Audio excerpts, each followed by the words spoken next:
A black man with $10 million? You must think I'm stupid. First Heritage Bank, Philadelphia, lunch rush. Sarah Winters, branch manager, stares at the black man across from her. Worn briefcase, discount clothes. In her mind, black skin and 10 million don't match. She picks up his check, tears it down the middle, making sure he watches, then throws the pieces at his chest. Fraud, thief, get this black man out. 12 white customers watch Brandon Coleman stand silent. Nobody helps. The door opens. Her boss walks in, sees torn paper, sees Brandon. His face drains. Mr. Coleman? Sir? Everything freezes. Sarah's boss just gave respect to the man she humiliated. Why? Who is Brandon Coleman? Stay, because that one word just ended her career. In 52 minutes, 12 witnesses will watch her realize who she threw paper at and why Sir came too late. This is real. This starts now. 6:15 a.m. Brandon Coleman's alarm goes off. Same time every morning. Muscle memory from 5 years of building something from nothing. His daughter, Maya, is already awake, 9 years old, backpack half-packed on the kitchen counter. She's making toast, slightly burned. Perfect anyway. Morning, baby. Morning, Daddy. Big day. Brandon pours coffee, dark roast, the kind that tastes like determination. Bank day. Maya wrinkles her nose. Boring, if she only knew. Inside Brandon's briefcase, one check, $10 million, Coleman Software Incorporated, 5 years of code written at 3 a.m., 5 years of pitches to clients who looked at him and saw risk instead of brilliance, 5 years of proving that a black man from West Philly could build something worth buying. Premier Logistics wanted it enough to write a check with 7 zeros. The acquisition closed 3 days ago. Brandon could have done a wire transfer, could have used mobile deposit, could have watched the number appear in his account from his couch. But there's something about walking into a bank, placing a check on the counter, being treated like any other customer with money they earned. His father taught him that. Gerald Coleman, machinist for 38 years, died when Brandon was 26, left him a briefcase, worn leather, cracked corners, repaired handle, and one piece of advice: don't let anyone make you small. Brandon carries that briefcase now. Inside, the check, business incorporation papers, acquisition announcement, tax returns, 2 forms of ID, bank statements showing 5 years of revenue. He shouldn't need all this, shouldn't need to prove anything beyond the check itself, but he's heard the stories. Black man, large check, wrong assumptions. He's heard them from friends, colleagues, strangers online.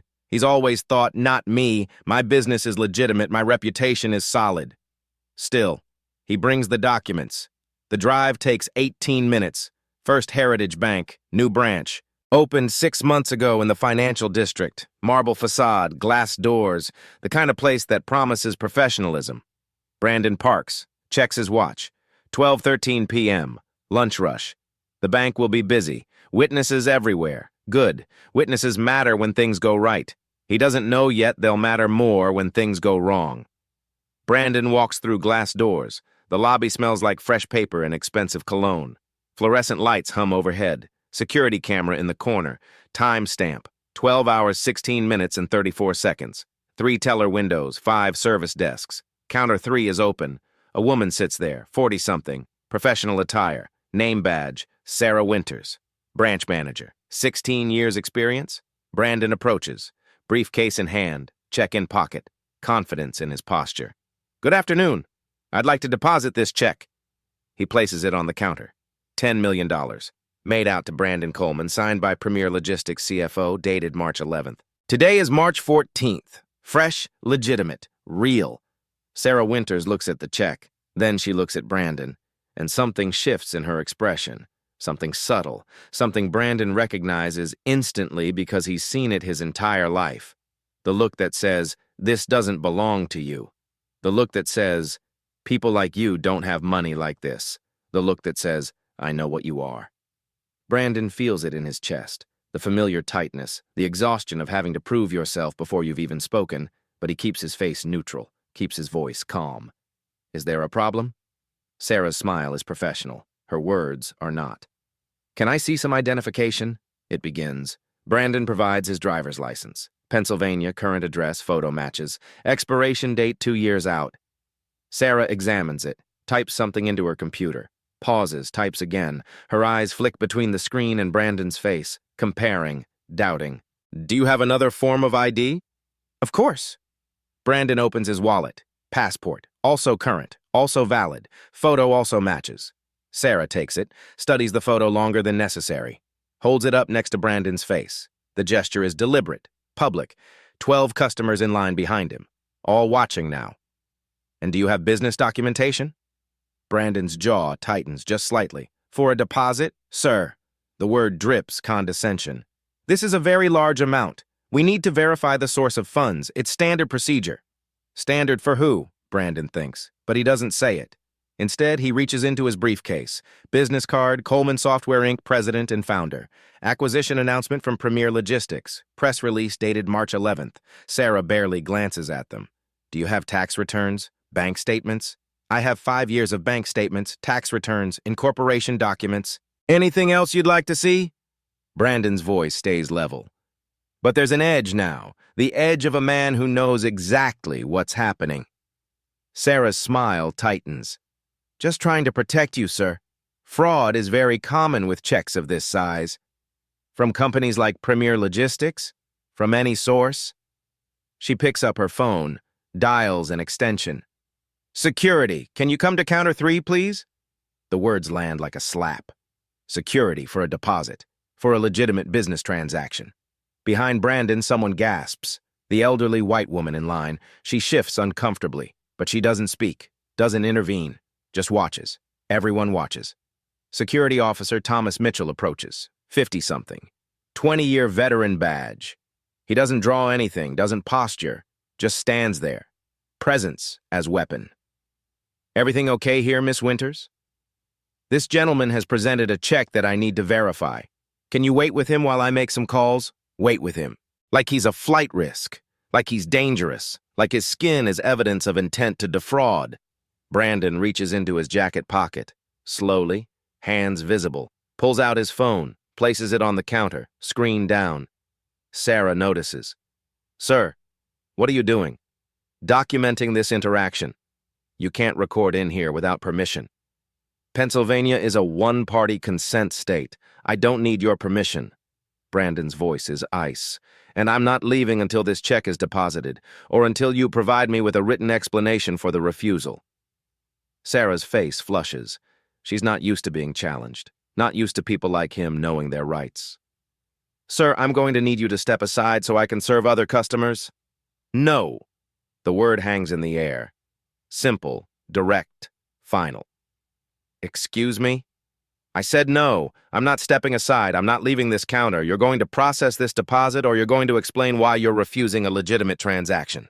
Sarah stands. Her voice rises, loud enough for the entire lobby.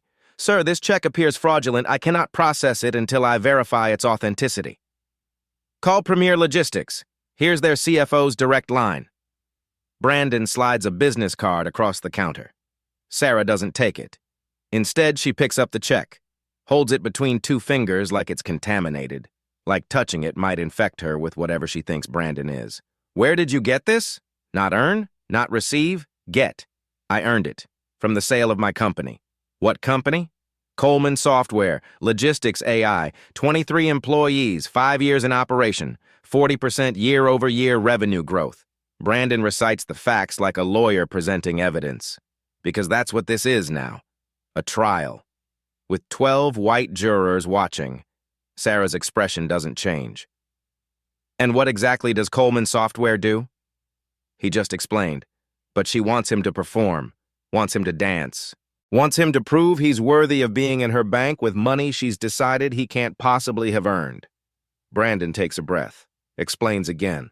Supply chain optimization, routing algorithms, B2B software, clients in 6 states, revenue in the millions before the acquisition. Sarah listens, nods, doesn't believe a word. I'm going to need to call our fraud department. Then call them. I'll wait. Sarah picks up the phone, dials, turns her back to Brandon. Her voice carries across the lobby anyway, loud enough, deliberate. Yes, hi, I have a customer here with a $10 million check that seems inconsistent. Can you run a verification? Inconsistent. With what? With his face, his clothes, his skin? Sarah provides the check details, waits, listens. Her expression shifts. Something she hears bothers her. She hangs up, turns back to Brandon. Sir, I've been informed that we need additional documentation before we can process this. I'm going to have to ask you to... What documentation? I've provided everything legally required. Corporate verification, business license, proof of... I have all of that. It's in my briefcase. Do you want to see it, or do you want to keep making this about something else? Sarah's face hardens. Sir, I don't appreciate your tone. And I don't appreciate being treated like a criminal for trying to deposit money I earned. Silence. The entire lobby holding its breath. Sarah Winters makes her decision. She picks up the check, stares directly at Brandon, and tears it. Not quickly, not in frustration, deliberately, methodically, down the middle. The sound of paper ripping cuts through the silence like a gunshot. Then she tears it again. Quarters. Someone behind Brandon makes a noise. Shock, disbelief, but no one speaks. No one stops her. Sarah crumples the 4 pieces, steps around the counter, and throws them at Brandon's chest. Paper rains down onto his shoes, onto his briefcase, onto the dignity he walked in with 52 minutes ago. This check is fraudulent, Sarah's voice echoes. And you, sir, are attempting to commit fraud. Security, escort this man out of my bank. I'm calling the police. Brandon doesn't move, doesn't bend down to pick up the pieces, just stands there. 12 white customers staring, security officer shifting uncomfortably, Sarah Winters smiling with satisfaction. This is the moment Brandon Coleman has to decide. Stay silent, let her win, walk away, or... He bends down, picks up the 4 pieces of his check, his future, his 5 years, his proof that he built something, places them carefully in an envelope from his briefcase. Looks at Sarah Winters, his voice quiet, deadly calm. What is your full name? Sarah Winters, branch manager, and you need to leave before I have you arrested. Thank you, Miss Winters. Brandon picks up his phone, takes a photo of her name badge, of the torn check pieces, of the security camera timestamp. Evidence. Then the door opens. James Anderson walks through the glass doors at 12:52 p.m. Regional Vice President, 51 years old, tailored suit, confidence that comes from 25 years in banking. He's not supposed to be here. Had a lunch meeting 3 blocks away, decided to stop by the new branch, check in, see how Sarah's handling the lunch rush. He walks into chaos. 12 customers frozen in line, security officer standing awkwardly by counter 3, a black man with a briefcase and a phone, papers scattered on the floor, and Sarah Winters, his branch manager, red-faced and pointing. I said get out before I call the police. Anderson's instinct. Support his manager. Trust her judgment. She's been with the bank 16 years. She knows protocol. But something makes him pause. The man at counter 3. Something familiar about his posture. The way he's standing, not aggressive, not defensive, just present, like he belongs exactly where he is. Anderson steps closer, sees the man's face. Recognition hits like cold water. Oh no, oh God, no. Mr. Coleman? The lobby freezes. Sarah's pointing finger drops. The security officer turns. The 12 customers lean forward. Brandon Coleman turns slowly, looks at James Anderson. No surprise on his face, just cold, measured assessment. Mr. Anderson. They know each other. Sarah's brain scrambles to process this. How do they know each other? Why is the regional VP using Mr.? Why does his voice sound like that? Nervous, almost panicked. Anderson's eyes drop to the floor. Paper pieces. He bends down, picks one up. It's a quarter of a check. He can make out Lion Dollars, Brandon Cole, Ramir Logis. His blood goes cold. What? His voice cracks. He clears his throat. Tries again. What happened here? Sarah rushes to explain. Sir, this man attempted to deposit a fraudulent check. $10 million. Obviously fake. I refused the transaction and called security. He became aggressive, started recording without permission, refused to leave the premises. Stop. Anderson's voice cuts through her justification like a blade. Stop talking. Sarah blinks. She's never heard him use that tone. Not with her. Not with anyone. Anderson looks at Brandon. Really looks at him. Sees the phone on the counter. Sees the composed fury in Brandon's posture. Sees exactly what just happened here. Mr. Coleman. Anderson's voice is careful now. Respectful. Terrified. Sir, could we please speak in my office? Sir. The word detonates in the lobby. Sarah's face drains of color. The customers exchange glances. The security officer takes a step back. Sir, not this gentleman, not sir in the dismissive way Sarah kept using it. Sir with weight, with respect, with recognition of status. Brandon doesn't move. Your branch manager just destroyed my property, accused me of fraud, called security, threatened to have me arrested, and now you want to talk in private? Mr. Coleman, please, I can explain. Explain what? Brandon's voice is still quiet, still controlled, but there's steel underneath. Explain why your manager assumed a $10 million check couldn't possibly belong to a black man? Explain why she didn't make a single phone call to verify it before tearing it up. Explain why I had to provide 3 forms of ID while the white woman behind me provided one. The white woman behind him, elderly, well-dressed, nods. She did provide only one ID. She noticed. Anderson's face is white now, bloodless. He knows what this is, what this looks like, what this will cost. Sir, there's been a terrible misunderstanding. There's been no misunderstanding. Brandon picks up the envelope with the torn check pieces. Your manager understood perfectly. She saw a black man with money and decided I didn't deserve respect, didn't deserve basic customer service, didn't deserve the benefit of doubt that you give to every white customer who walks through that door. Sarah tries to speak. I was following protocol? What protocol? Anderson spins on her. What protocol tells you to destroy a customer's check before verification? What protocol tells you to call security for a deposit? What protocol? He stops, forces calm, turns back to Brandon. Mr. Coleman, sir, please, give me a chance to make this right. Brandon looks at him, at Sarah, at the 12 customers, at the security officer who didn't stop any of this, at the pieces of his check in an envelope. You can't make this right, but you can start by getting her away from me. Anderson doesn't hesitate. Miss Winters, my office now. Sarah opens her mouth to protest. Anderson's look silences her. She walks toward the back, stiff, humiliated, still not understanding. Anderson turns back to Brandon. Sir, I apologize. Profoundly. Completely. This should never have happened. I know you. I know your company. We met last year at the FinTech conference. I pitched you banking services. You were professional enough not to mention that our bank just treated you like a criminal. Brandon remembers. Anderson gave a good pitch, talked about relationship banking, personalized service, understanding the unique needs of tech entrepreneurs. Ironic. Your pitch was very convincing, Brandon says. You talked about respect, about seeing customers as partners, about understanding that success looks different for different people. Anderson closes his eyes. I meant every word. Did your branch manager get that memo? Silence. Mr. Coleman, sir, please, can we discuss this privately? I will replace the check immediately. I will personally apologize. I will do whatever it takes. To keep me quiet? Anderson stops. To make amends. Amends. Brandon tastes the word.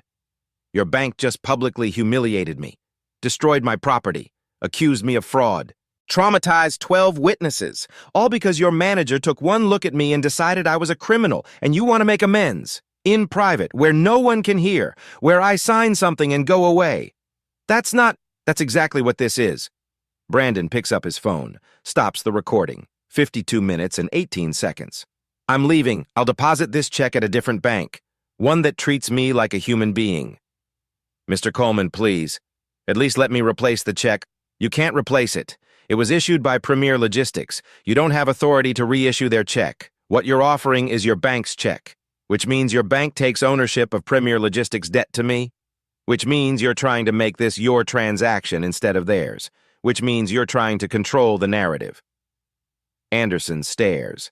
This is not a man he can patronize. This is not a man who doesn't understand banking.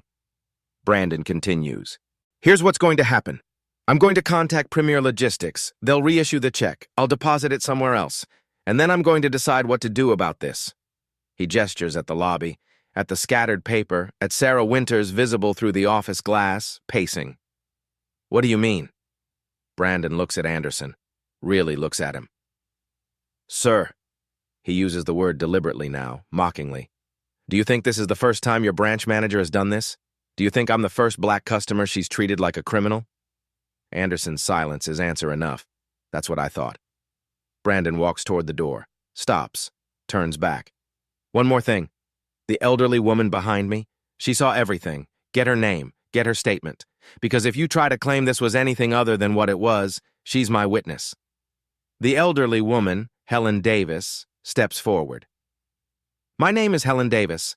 I'm customer number 8,832, 4,491. I've banked here for 30 years, and I saw everything. That young man did nothing wrong. Your manager profiled him, simple as that. She writes her phone number on a deposit slip, hands it to Brandon. If you need a witness, call me. Brandon takes it, nods, thanks her, walks out the door. Anderson stands in the lobby, paper pieces on the floor, 12 customers staring, Helen Davis looking at him with disappointment, and through the office window, Sarah Winters waiting for him to fix this. He can't fix this.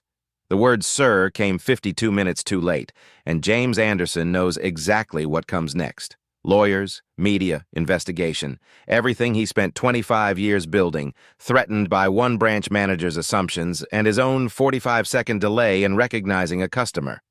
He bends down, picks up the pieces of the check. $10 million in 4 pieces. The most expensive mistake his bank has ever made. Brandon sits in his car for 15 minutes.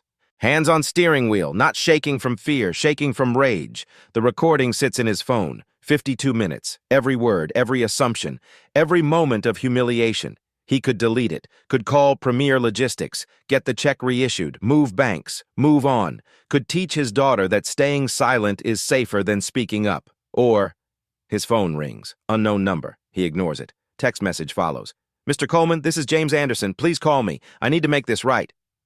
Brandon deletes it. Second call, same number. This time he answers, says nothing. Mr. Coleman, it's James Anderson. Please don't hang up. Why are you calling me? Because... Anderson's voice is strained. Because I owe you an explanation, an apology, a chance to fix this before it becomes... Before you make a decision you might regret. A decision I might regret? Like calling a lawyer? Like going to the press? Like telling people what your bank does to customers who don't look like money? Mr. Coleman, please, I know you're angry. You have no idea what I am. Silence on the line. Brandon continues. Here's what I know, Mr. Anderson. Your branch manager didn't just wake up this morning and decide to destroy a black man's check. This is learned behavior. This is institutional. This is protocol dressed up as protection. It's not protocol. Sarah acted alone. Did she? Because from where I'm standing, your bank just taught me exactly what I'm worth to you. Nothing. Less than nothing. A threat to be removed. That's not true. Then prove it. Anderson pauses. What do you mean? I want Sarah Winters' employment file. Every customer complaint, every performance review, every incident report. I want to know if this is her first time or if I'm just the first person who didn't stay quiet. I can't give you personnel files. That's confidential. Then I'll get them through discovery. The word lands. Discovery. Legal term. Anderson's worst fear confirmed. Mr. Coleman, sir, please, let's meet. Face to face. Give me a chance to explain what happened, to show you we're taking this seriously. Brandon almost laughs. You want me to come back? To that bank? To that lobby where your manager called me a criminal? My office. Private. Just us. Or neutral ground. Coffee shop. Your choice. Please. Brandon thinks about it. Weighs options. The recording is leverage. But leverage only works if the other side knows what you have, knows what you're willing to do with it. Tomorrow, 10 a.m., coffee shop on Market Street. You know the one? Yes, I'll be there. Thank you, Mr. Coleman. Thank you for... Brandon hangs up. He drives home. Maya's at a friend's house. The apartment is empty, quiet. He sits at his desk, opens his laptop, searches. Banking discrimination, Philadelphia. Results flood the screen. Articles, lawsuits, settlements, pattern after pattern of black customers denied service, questioned excessively, treated as suspects. He searches. First Heritage Bank complaints. Fewer results. The bank is good at keeping things quiet. But there's a thread on Reddit. Anonymous post from 2 years ago. Has anyone else had problems with First Heritage Bank in Philly? Manager assumed my check was fake. Made me provide tax returns for a $5K deposit. I'm black. My white friend deposited $10K same day, only showed driver's license. Replies, 14 people. Similar stories, different branches, different managers, same pattern. Brandon screenshots everything, creates a folder, starts building a file. His phone buzzes. Email from Jordan Hayes, the civil rights attorney he met at a conference. They've stayed in touch. Professional network, mutual respect. Hey, Brandon, saw your LinkedIn was active late at night. Everything okay? Brandon stares at the email. Jordan Hayes, 12 years experience. Specializes in discrimination cases, employment, housing, public accommodations. He types, "Need to talk. Are you available?" Response comes in 30 seconds. "Call me now." Brandon calls. Jordan Hayes. "Jordan, it's Brandon Coleman. I need an attorney." "What happened?" Brandon tells him. Every detail. The questions, the security, the torn check, the "sir" that came too late, the 52-minute recording. Silence on the line, then, "You have the recording?" "Yes." "And witnesses?" 12 customers. One offered her contact information. "Send me everything. I'm taking this case. No fee until we win. I don't want money. I want accountability." "Brandon, you might get both. But I need to be clear. If we do this, we do it publicly. We file complaints. We demand investigations. We make noise. Because quiet complaints get quiet settlements and nothing changes. I know. Are you prepared for that? For your name in the news? For your company connected to a discrimination lawsuit? For people taking sides?" Brandon thinks about Maya, about his business, about the cost of being loud. Then he thinks about the 12 white customers who watched and said nothing. About Sarah Winters smiling while she threw paper at him. About the next black person who walks into that bank. "I'm prepared?" "Good. I'll draft a complaint. We'll file with the State Banking Commission. Might also go federal. This could be Civil Rights Act violation. I'll need your recording, the witness contact, and a detailed timeline. You'll have it tonight. One more thing. The bank's going to offer to settle, privately, quickly, generously. They're going to promise change and ask for your silence." "I know. And? I'm not interested in silence." Jordan's voice carries approval. "Then let's make some noise." They hang up. Brandon sends the files, the recording, Helen Davis's contact information, timeline, photos, everything. Then he does something he wasn't planning to do. He posts on LinkedIn. Professional network, thousands of connections, clients, partners, investors. The post is simple. "Today, I walked into a bank with a $10 million check from the sale of my company. I walked out with torn paper and a reminder that success doesn't erase assumptions. I'm sharing this because silence protects systems, and I'm done protecting systems that don't protect us." He doesn't mention the bank name, doesn't post the recording, just the truth. Simple, clear. He hits post. Within an hour, 200 comments, 500 shares, people he hasn't talked to in years reaching out. "This happened to me too. Thank you for speaking up. Let me know if you need support." 3 journalists send messages, local news, Philadelphia Chronicle, NPR. Brandon responds to one. Elena Martinez, Philadelphia Chronicle, investigative reporter. Her profile shows 2 years covering financial discrimination. "I'd like to hear your story, off the record first if you prefer." They meet the next day. Coffee shop, neutral ground. Elena brings credentials. Portfolio of investigations, 3 banks, 2 mortgage companies, all held accountable. "I'm not here to sensationalize," Elena says. "I'm here to document." Brandon shows her the recording, the torn check pieces, Helen Davis's contact information. Elena listens, takes notes, asks questions, no judgment, no performance, just documentation. "This isn't just about you," she says finally. "I know. You realize if we publish this, other people will come forward. People who had the same experience but stayed quiet. This could become much bigger than one torn check." "Good." Elena studies him. "You're sure? Because once this is public, there's no taking it back. The bank will fight. They'll hire PR firms. They'll try to discredit you. They'll make this about anything except what it actually is. Let them try. Okay, I'll need to verify everything, talk to witnesses, get bank's response. This might take a week. Take the time you need. They part ways. Brandon goes to his meeting with James Anderson. Market Street Coffee Shop, 10 a.m. Anderson is already there. Arrived early, ordered coffee, rehearsed what he's going to say. Brandon sits down, says nothing. Anderson starts. "Mr. Coleman, thank you for coming. I know yesterday was... I can't imagine how you felt. How you feel now. I want you to know we're taking this extremely seriously." "Are you?" "Yes.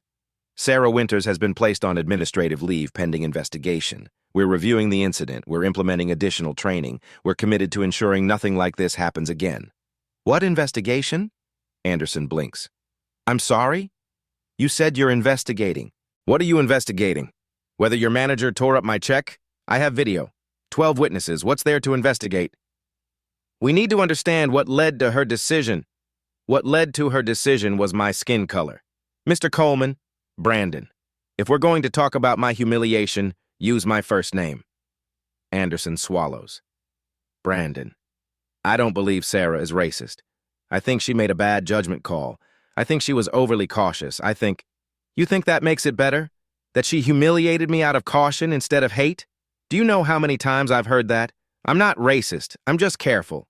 I'm not racist. I just have standards. I'm not racist. I just know fraud when I see it.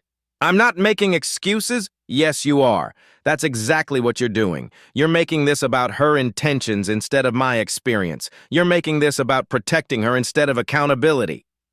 Anderson is silent. Brandon continues. Here's what I want to know. How many complaints has Sarah Winters received, from black customers specifically? I can't share personnel information. Then I'll find out another way. Discovery, public records, freedom of information requests. I have an attorney. He specializes in this. Anderson's face pales.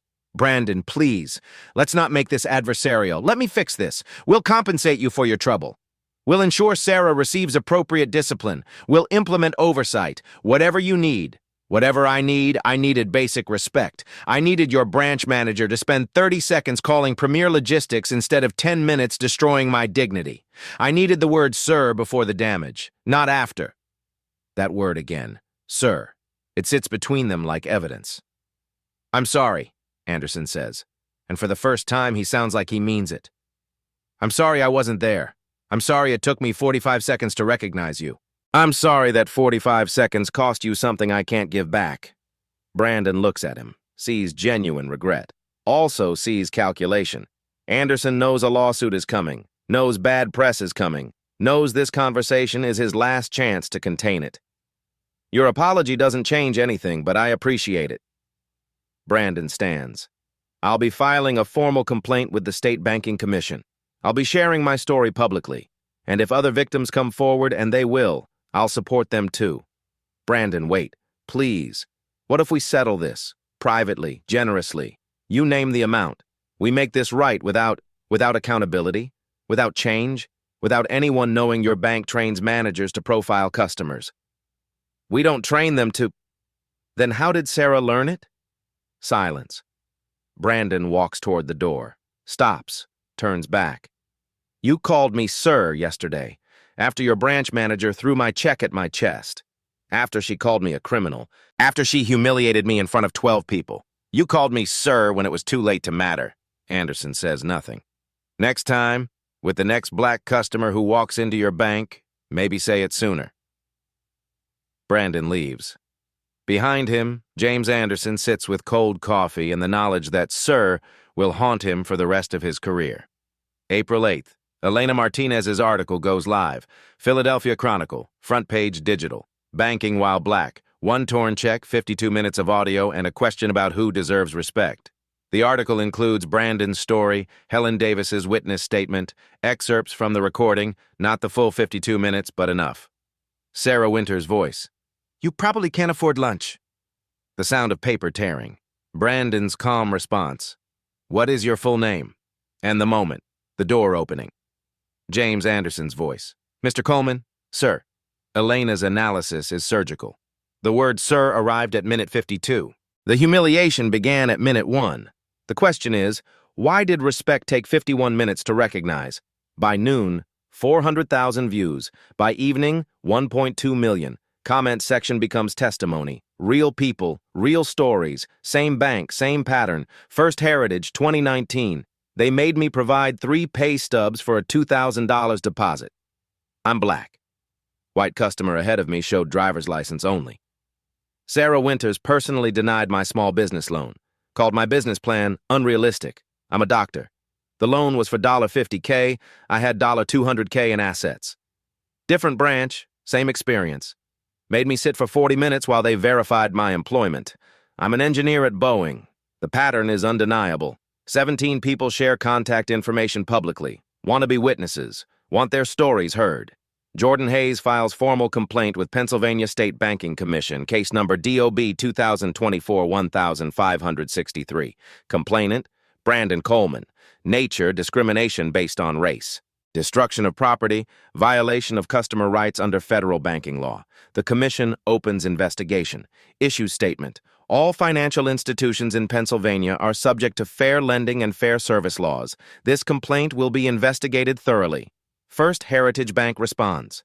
Corporate PR statement. We take these allegations extremely seriously. Ms. Winters has been suspended pending internal review. We are committed to diversity, inclusion, and respectful service for all customers. The statement is careful. Doesn't admit wrongdoing, doesn't apologize to Brandon, doesn't address pattern, comments under their statement. Too little too late. She was suspended after you got caught. What about the 17 other complaints? Brandon's LinkedIn post has 50,000 shares now. People he's never met expressing support. Business leaders pledging solidarity. 3 speaking invitations. 5 podcast requests. He declines most, accepts one. NPR's All Things Considered. The interview is 15 minutes. Brandon's voice is measured, calm, no anger, just facts. Host, what did you feel when she tore up your check?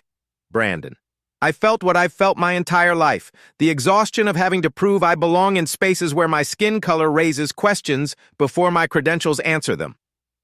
Host, and when Mr. Anderson said, sir? Brandon pauses. I felt like he was apologizing to the wrong version of me. He was saying sir to the successful entrepreneur he recognized, but he should have been saying it to the black man his employee just humiliated, because respect shouldn't require recognition. It should be default. The clip goes viral. The phrase respect shouldn't require recognition becomes a hashtag. April 10th, Brandon's phone rings. Unknown number. He's learned to answer these now. Mr. Coleman, this is Anthony Richardson. I was a customer at First Heritage in 2018. Sarah Winters denied my loan application. I complained. They paid me to stay quiet. I signed an NDA, but I'm ready to break it if it helps you.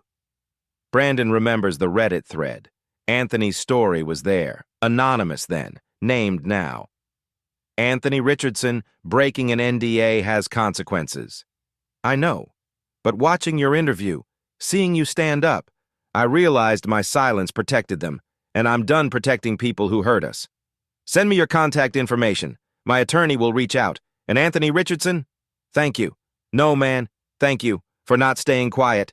They multiply. By April 15th, 23 people have contacted Jordan Hayes. Different years, different branches, different employees. Same pattern.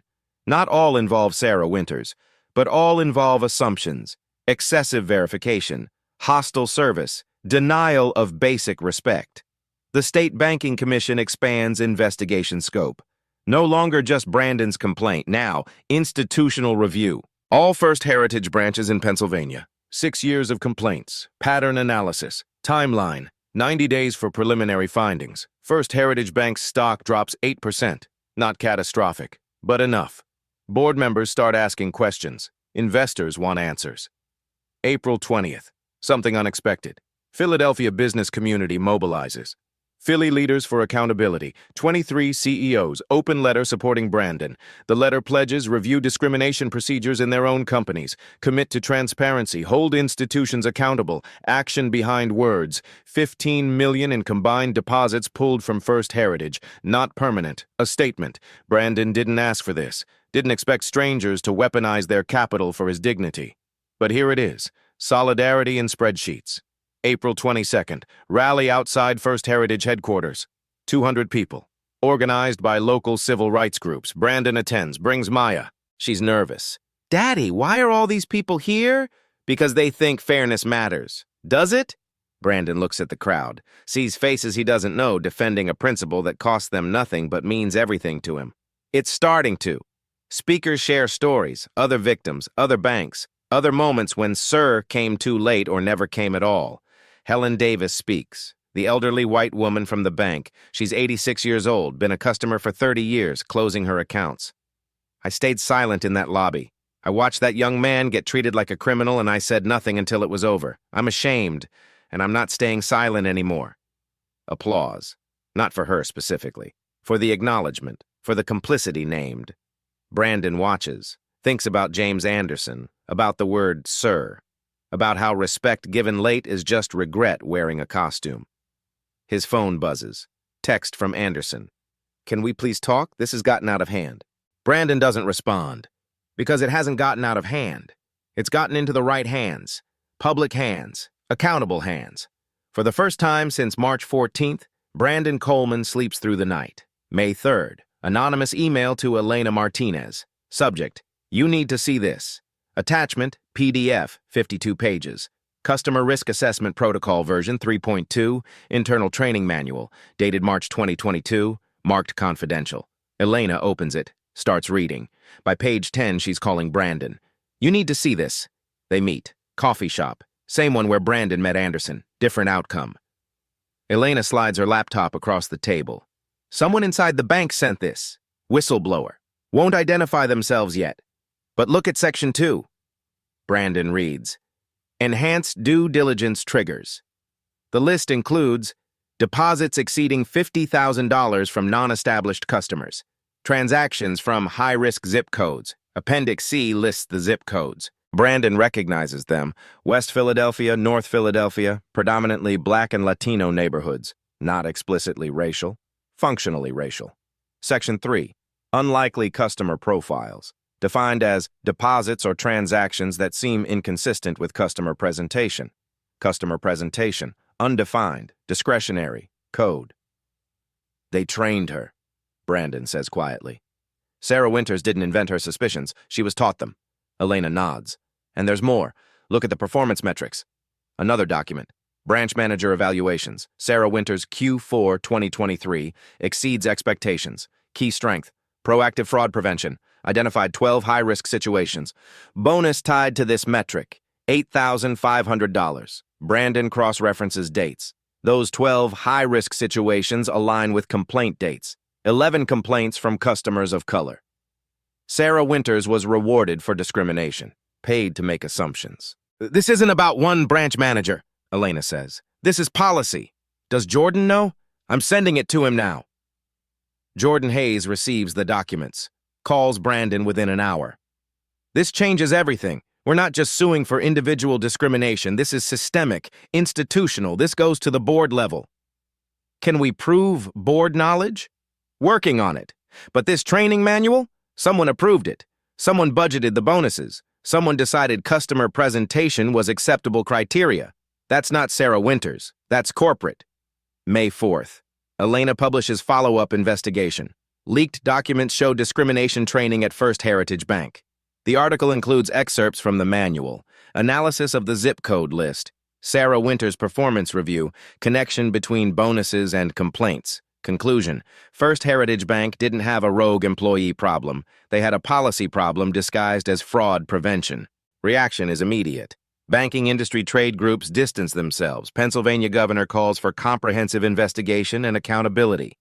Federal banking regulators announce review. First Heritage stock drops 14%. Largest single-day decline in company history. May 6th. Bank's response. CEO Richard Morrison holds press conference. Prepared statement. We are shocked and dismayed by these allegations. The training materials in question were implemented by a former regional director without proper board oversight. They do not reflect our values. We have immediately suspended the program and launched a comprehensive review. Reporter asks, if the board didn't approve the training, who did? Morrison, we're investigating the approval chain. Reporter, the training manual is dated 2022. It's been in use for 2 years. Are you saying the board didn't know? Morrison, we're reviewing all materials and processes. Reporter, what about the performance bonuses tied to discrimination complaints? Morrison, I can't comment on personnel matters. Reporter, Mr. Coleman stated that Regional VP James Anderson called him sir only after recognizing him. Does your bank train employees to show respect only to customers they recognize? Morrison, silence. Then, of course not. Mr. Anderson's response was appropriate once he understood the situation. Reporter, so the situation required understanding before respect? The exchange goes viral. Morrison's inability to answer becomes the story. The clip. The situation required understanding before respect. Proof. The bank doesn't see the problem. Respect is earned by recognition, not given by default. May 8th. 23 victims becomes 31. 8 more employees come forward. We were trained this way. We thought it was protocol. One former employee, Terry Wilson, compliance officer for 15 years, provides additional documents. Email chains, settlement agreements, statistical analysis showing 89% of discrimination complaints came from customers of color, despite them representing only 34% of customer base. Terry Wilson's statement, "I tried to raise concerns internally. I was told settlements were cheaper than changing culture. I resigned in 2023, should have resigned sooner." Jordan Hayes files amended complaint. No longer individual case. Now, class action, pattern and practice discrimination, Civil Rights Act violation, requests, institutional reform, third-party oversight, public disclosure of all settlements since 2018, damages, uncapped. State Banking Commission announces public hearing May 14th, live streamed. All parties required to testify under oath. Brandon will testify. Sarah Winters will testify. James Anderson will testify. CEO Richard Morrison will testify. And the country will watch. May 10th, Brandon receives letter. Law firm Morrison and Blake. On behalf of First Heritage Bank, settlement offer, confidential generous terms $2.5 million, NDA, withdrawal of all complaints, agreement not to disparage the bank or its employees. Brandon shows Jordan. "They're scared," Jordan says. "They know the hearing will destroy them. They're hoping money buys your silence." "What do you think?" "I think $2.5 million is life-changing money. I think it's your decision. I think no one would blame you for taking it." Brandon looks at the letter, at the number, at the word confidential, thinks about Maya's college fund, about retirement, about security, thinks about the 31 other victims, about the word "sir" arriving too late, about training manuals teaching people to judge him by his skin. "No," Jordan smiles. "Good. Because we're about to win a lot more than money." May 14th, Pennsylvania State Banking Commission, room 402, every seat filled. Overflow watching live stream, 48,000 viewers at start. Commissioner Patricia Williams presiding. Stern, fair. 20 years on the commission, seen everything. This is different. 9 a.m. Hearing begins. Commissioner Williams. "We're here to investigate complaints of discriminatory practices at First Heritage Bank. This is a fact-finding hearing. Testimony will be under oath. Recordings are permitted." 9:30. Sarah Winters called, sworn in. Her attorney, expensive, from Morrison and Blake, sits beside her. Jordan Hayes conducts examination. "Miss Winters, on March 14th, you refused to process a deposit from Brandon Coleman. Why?" "The amount seemed inconsistent with the customers with standard deposits." "Inconsistent with what?" "The check was very large. We have protocols for verification." "Did you call Premier Logistics to verify?" I attempted to verify through our fraud department." "Did you call the company whose name was on the check?" Silence. "Miss Winters, yes or no?" "Did you call Premier Logistics before destroying Mr. Coleman's check?" "No." "How many forms of identification did you request from Mr. Coleman?" 3. "Is that standard?" "For large deposits, yes." "How many forms of ID do you typically request from customers depositing large amounts?" "It depends on the situation." Jordan introduces evidence. Video footage from bank cameras, dated March 14th, timestamps showing 3 white customers depositing amounts between $75,000 and $120,000. Each provided one ID. "Miss Winters, these customers deposited more than Mr. Coleman. They provided one ID. He provided 3, and you still refused. Why?" "Each situation is different." "What was different about Mr. Coleman's situation?" Sarah's attorney objects. "Relevance." Commissioner Williams. She may answer. Sarah. "The check seemed fraudulent." "Based on what evidence?" "Based on my training and experience." Jordan introduces training manual. "Have you seen this document before?" "Yes." "Did you receive this training?" "Yes." Page 23, unlikely customer profiles. What does that mean? Customers whose transactions seem inconsistent with their presentation. And Mr. Coleman's presentation was inconsistent because... Silence. The answer is in that silence. 11 a.m. James Anderson testifies. Sworn in, nervous. "Mr. Anderson, you arrived at the branch at approximately 12:52 p.m. What did you observe?" "I saw Mr. Coleman at the counter. I saw paper on the floor. Miss Winters appeared upset." "When did you recognize Mr. Coleman?" "Almost immediately." "What did you say?" "I said Mr. Coleman." "And then?" Anderson hesitates. "I said, sir." "Why did you use that word?" "It's respectful." "Did Miss Winters use that word?" She may have, I don't recall. Jordan plays audio recording. Sarah's voice. Sir, this check is fraudulent. Sir, you need to leave. Mr. Anderson, miss. Winners use sir as dismissal. You used it as respect. What changed between her usage and yours? I recognize Mr. Coleman. So respect came with recognition? No, Mr. Anderson, simple question. If you hadn't recognized Mr. Coleman, would you have called him sir with respect? Silence. Then quietly, I don't know. That's the problem, isn't it? Respect shouldn't require recognition. The phrase lands. The room is silent. 1 p.m., Brandon testifies. He requested to go last. Wants the final word. Sworn in, calm, prepared. Jordan asks basic questions, timeline, facts. Then, Mr. Coleman, when Regional VP Anderson said, sir, what did you feel? Brandon looks directly at Commissioner Williams, at the live stream camera, at the 73,000 people now watching. I felt like respect was being given to the version of me he recognized, the CEO, the successful entrepreneur, but respect wasn't given to the version of me that walked in 52 minutes earlier. The black man with a check. That version didn't deserve sir until he was recognized. And that's the problem. Dignity shouldn't require credentials. Respect shouldn't require recognition. The word sir should have been there from the beginning. Not as apology, but as default. Silence. Even the live stream chat stopped scrolling. Commissioner Williams speaks. Mr. Coleman, what outcome are you seeking? I want the training manual destroyed. I want independent oversight. I want every complaint from the past 6 years reviewed and victims compensated. I want transparent reporting. And I want assurance that the next black person who walks into First Heritage Bank gets respect before recognition. 4 p.m. Commissioner Williams issues preliminary findings.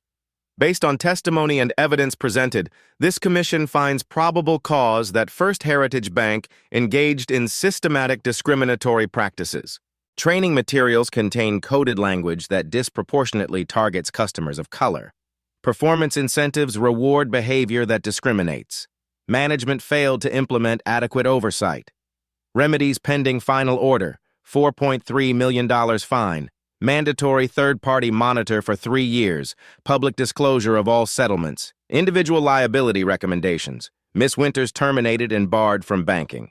Mr. Anderson, formal reprimand and mandatory retraining, CEO Morrison, personal fine and oversight requirement. The room erupts, applause, quickly silenced by Commissioner Williams. Final order in 3 weeks, June 3rd, final order issued, everything Commissioner Williams promised, plus, First Heritage must establish $5 million fund for victim compensation, must implement transparent complaint process, must report demographics annually. Brandon receives settlement, $850,000, not the $2.5 million they offered, but earned through accountability, not purchased silence. He donates $200,000 to Civil Rights Legal Fund, creates scholarship at Temple University. The Gerald Coleman Scholarship for students who refuse to be made small. September. Brandon walks into PNC Bank. Different institution. Routine deposit. $750,000. New contract. Teller. Good morning, sir. How can I help you? Sir, from the beginning. Before credentials. Before recognition. The way it should have been. Brandon deposits the check. No extra IDs, no questions, no assumptions, just service. Respectful, professional, default. He drives home. Thinks about March 14th, about torn paper, about 52 minutes, about the word sir arriving too late to save anyone. Maya asks, Daddy, was it worth it? The fight? Yeah. Brandon thinks about the 31 other victims who found justice, about the training manual destroyed, about the next black person who walks into a bank and gets respect before recognition. Yes, baby, it was worth it. Because dignity shouldn't need proof. Respect shouldn't need recognition. And the word sir? It should come at minute 1, not minute 52. If this story moved you, if you believe respect should be default, not earned, share it. Not for views. For the person who needs to know your dignity matters from the moment you walk in. Hit like if you believe sir should never come too late. Subscribe because these stories need telling. And comment, has this happened to you? Let's make respect the default, not the exception.